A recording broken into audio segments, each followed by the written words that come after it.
Hi, if this is your first time here, welcome.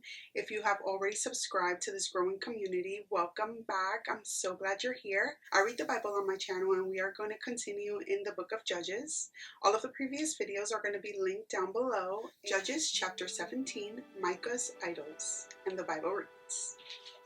Now a man named Micah from the hill country of Ephraim said to his mother, The 1,100 shekels of silver that were taken from you, and about which I heard you utter a curse, I have that silver with me. I took it. Then his mother said, The Lord bless you, my son. When he returned the 1,100 shekels of silver to his mother, she said, I solemnly consecrate my silver to the Lord for my son to make an image overlaid with silver. I will give it back to you. So after he returned the silver to his mother, she took 200 shekels of silver and gave them to a silversmith, who used them to make the idol, and it was put in Micah's house. Now this man, Micah, had a shrine, and he made an ephod and some household gods, and installed one of his sons as his priest. In those days Israel had no king. Everyone did as they saw fit. A young Levite from Bethlehem in Judah, who had been living within the clan of Judah, left that town in search of some other place to stay. On his way, he came to Micah's house in the hill country of Ephraim. Micah asked him, Where are you from? I'm a Levite from Bethlehem in Judah, he said, and I'm looking for a place to stay. Then Micah said to him, Live with me and be my father and priest, and I'll give you 10 shekels of silver a year, your clothes and your food.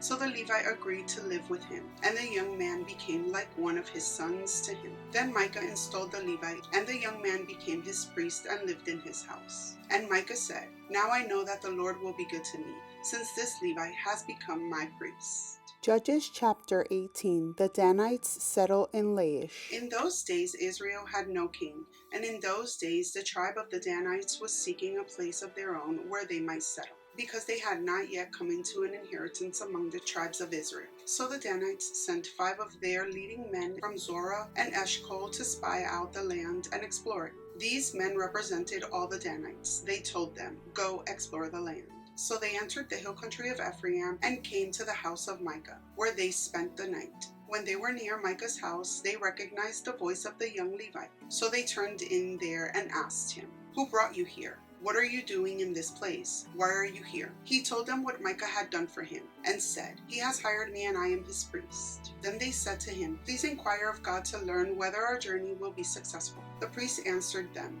Go in peace. Your journey has the Lord's approval. So the 5 men left and came to Laish, where they saw that the people were living in safety, like the Sidonians, at peace and secure. And since their land lacked nothing, they were prosperous. Also they lived a long way from the Sidonians and had no relationship with anyone else. When they returned to Zorah and Eshcol, their fellow Danites asked them, How did you find things? They answered, Come on, let's attack them. We have seen the land, and it is very good. Aren't you going to do something? Don't hesitate to go there and take it over. When you get there, you will find an unsuspecting people and auspicious land that God has put into your hands, a land that lacks nothing whatever. Then 600 men from the Danites, armed for battle, set out for Zorah and Eshcol.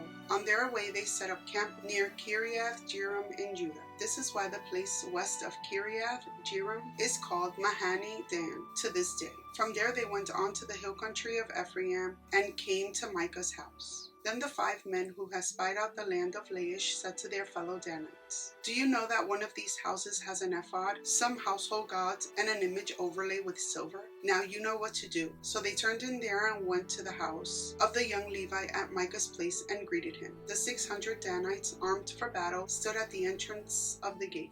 The 5 men who had spied out the land went inside and took the idol, the ephod and the household gods, while the priests and the 600 armed men stood at the entrance of the gate.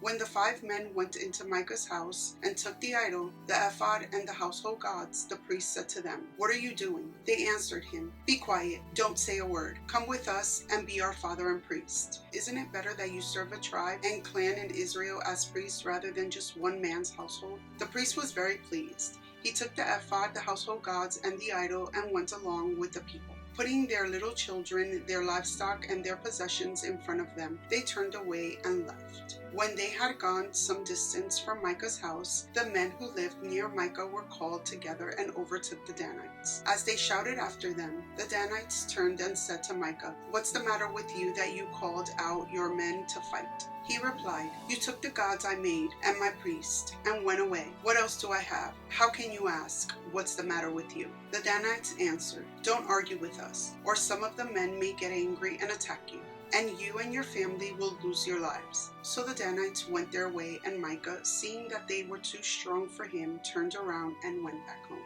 Then they took what Micah had made and his priest and went to Laish, against a people at peace and secure. They attacked them with the sword and burned down their city. There was no one to rescue them because they lived a long way from Sidon and had no relationship with anyone else. The city was in a valley near Beth Rehob. The Danites rebuilt the city and settled there. They named it Dan, after their ancestor Dan, who was born to Israel, though the city used to be called Laish. There the Danites set up for themselves the idol, and Jonathan, son of Jeroham, the son of Moses, and his sons were priests for the tribe of Dan until the time of the captivity of the land. They continued to use the idol Micah had made, all the time the house of God was in Shiloh. Judges chapter 19, a Levite and his concubine. In those days Israel had no king. Now a Levite who lived in a remote area in the hill country of Ephraim took a concubine from Bethlehem in Judah. But she was unfaithful to him. She left him and went back to her parents' home in Bethlehem, Judah. After she had been there for 4 months, her husband went to her to persuade her to return. He had with him his servants and 2 donkeys. She took him into her parents' home, and when her father saw him, he gladly welcomed him. His father-in-law, the woman's father, prevailed on him to stay. So he remained with them 3 days, eating and drinking and sleeping there. On the 4th day they got up early and he prepared to leave. But the woman's father said to his son-in-law, "Refresh yourself with something to eat, then you can go." So the 2 of them sat down to eat and drink together. Afterward the woman's father said, "Please stay tonight and enjoy yourself." And when the man got up to go, his father-in-law persuaded him, so he stayed there that night. On the morning of the 5th day, when he rose to go, the woman's father said, "Refresh yourself, wait till afternoon."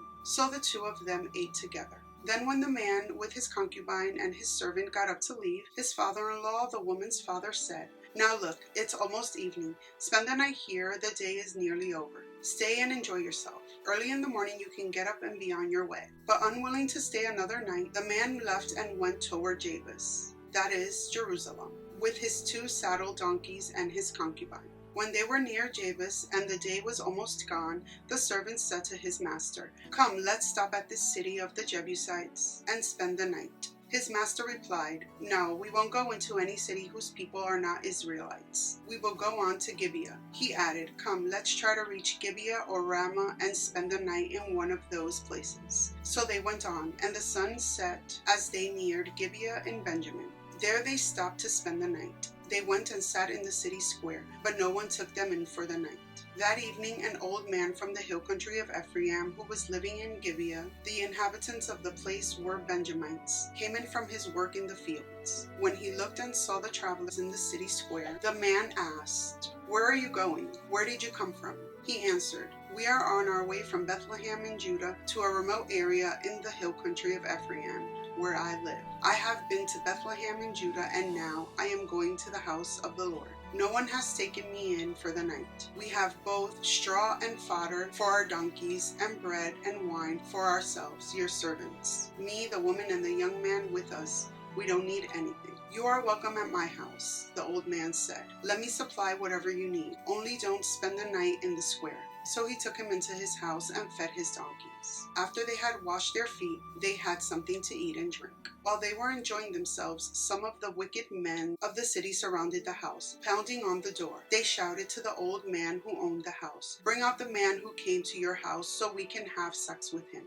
The owner of the house went outside and said to them, "No, my friends, don't be so vile. Since this man is my guest, don't do this outrageous thing. Look, here is my virgin daughter, and his concubine. I will bring them out to you now. You can use them and do to them whatever you wish. But as for this man, don't do such an outrageous thing." But the men would not listen to him. So the man took his concubine and sent her outside to them. And they raped her and abused her throughout the night. And at dawn they let her go. At daybreak the woman went back to the house where her master was staying, fell down to the floor, and lay there until daylight. When her master got up in the morning and opened the door of the house and stepped out to continue on his way, there lay his concubine, falling in the doorway of the house, with her hands on the threshold. He said to her, "Get up, let's go." But there was no answer. Then the man put her on his donkey and set out for home. When he reached home, he took a knife and cut up his concubine, limb by limb, into 12 parts, and set them into all the areas of Israel. Everyone who saw it was saying to one another, "Such a thing has never been seen or done, not since the day the Israelites came out of Egypt." Just imagine, we must do something, so speak up. Judges chapter 20. The Israelites punish the Benjaminites.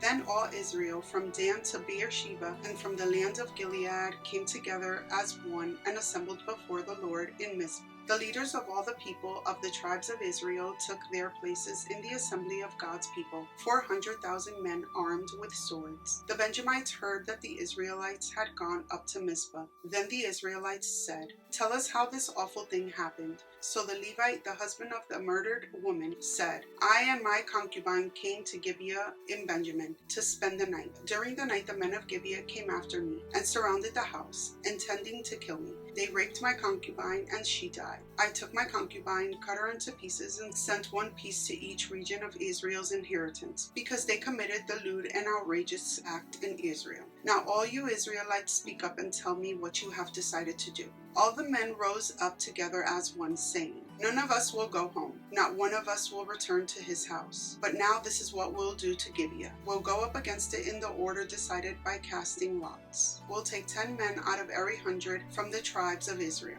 and 100 from 1,000, and 1,000 from 10,000, to get provisions for the army. Then when the army arrives at Gibeah in Benjamin, it can give them what they deserve for the outrageous act done in Israel." So all the Israelites got together and united as one against the city. The tribes of Israel sent messengers throughout the tribe of Benjamin, saying, "What about this awful crime that was committed among you? Now turn those wicked men of Gibeah over to us, so that we may put them to death, and purge the evil from Israel." But the Benjamites would not listen to their fellow Israelites. From their towns they came together at Gibeah to fight against the Israelites. At once the Benjamites mobilized 26,000 swordsmen from their towns, in addition to 700 able young men from those living in Gibeah. Among all these soldiers there were 700 select troops who were left-handed, each of whom could sling a stone at a hair and not miss. Israel, apart from Benjamin, mustered 400,000 swordsmen, all of them fit for battle. The Israelites went up to Bethel and inquired of God. They said, "Who of us should go up first to fight against the Benjamites?" The Lord replied, "Judah shall go first." The next morning the Israelites got up and pitched camp near Gibeah. The Israelites went out to fight the Benjamites and took up battle positions against them at Gibeah. The Benjamites came out of Gibeah and cut down 22,000 Israelites on the battlefield that day. But the Israelites encouraged one another and again took up their positions where they had stationed themselves the first day. The Israelites went up and wept before the Lord until evening, and they inquired of the Lord. They said, "Shall we go up again to fight against the Benjamites, our fellow Israelites?" The Lord answered, "Go up against them." The Israelites drew near to Benjamin the second day. This time, when the Benjamites came out from Gibeah to oppose them, they cut down another 18,000 Israelites, all of them armed with swords. Then the Israelites, the whole army, went up to Bethel, and there they sat weeping before the Lord. They fasted that day until evening, and presented burnt offerings and fellowship offerings to the Lord. And the Israelites inquired of the Lord. In those days the ark of the covenant of God was there, with Phinehas, son of Eleazar, the son of Aaron, ministering before it. They asked, "Shall we go up again to fight against the Benjamites, our fellow Israelites, or not?" The Lord responded, "Go, for tomorrow I will give them into your hands." Then Israel set an ambush around Gibeah. They went up against the Benjamites on the third day and took up positions against Gibeah as they had done before. The Benjamites came out to meet them and were drawn away from the city. They began to inflict casualties on the Israelites as before, so that about 30 men fell in the open field and on the roads, the one leading to Bethel and the other to Gibeah. While the Benjamites were saying, "We are defeating them as before," the Israelites were saying, "Let's retreat and draw them away from the city to the roads." All the men of Israel moved from their places and took up positions at Baal Tamar, and the Israelite ambush charged out of its place on the west of Gibeah. Then 10,000 of Israel's able young men made a frontal attack on Gibeah. The fighting was so heavy that the Benjamites did not realize how near disaster was. The Lord defeated Benjamin before Israel, and on that day the Israelites struck down 25,100 Benjamites, all armed with swords. Then Benjamin saw that they were beaten. Now the men of Israel had given way before Benjamin, because they relied on the ambush that they had set near Gibeah. Those who had been in ambush made a sudden dash into Gibeah, spread out and put the whole city to the sword. The Israelites had arranged with the ambush that they should send up a great cloud of smoke from the city, and then the Israelites would counterattack. The Benjamites had begun to inflict casualties on the Israelites, about 30, and they said, "We are defeating them as in the first battle." But when the column of smoke began to rise from the city, the Benjamites turned and saw the whole city going up in smoke. Then the Israelites counterattacked, and the Benjamites were terrified because they realized that disaster had come on them. So they fled before the Israelites in the direction of the wilderness, but they could not escape the battle. And the Israelites who came out of the towns cut them down there. They surrounded the Benjamites, chased them, and easily overran them in the vicinity of Gibeah on the east. 18,000 Benjamites fell, all of them violent fighters. As they turned and fled toward the wilderness to the rock of Rimmon, the Israelites cut down 5,000 men along the roads. They kept passing after the Benjamites as far as Gidam and struck down 2,000 more. On that day, 25,000 Benjamite swordsmen fell, all of them violent fighters. But 600 of them turned and fled into the wilderness to the rock of Rimmon, where they stayed 4 months.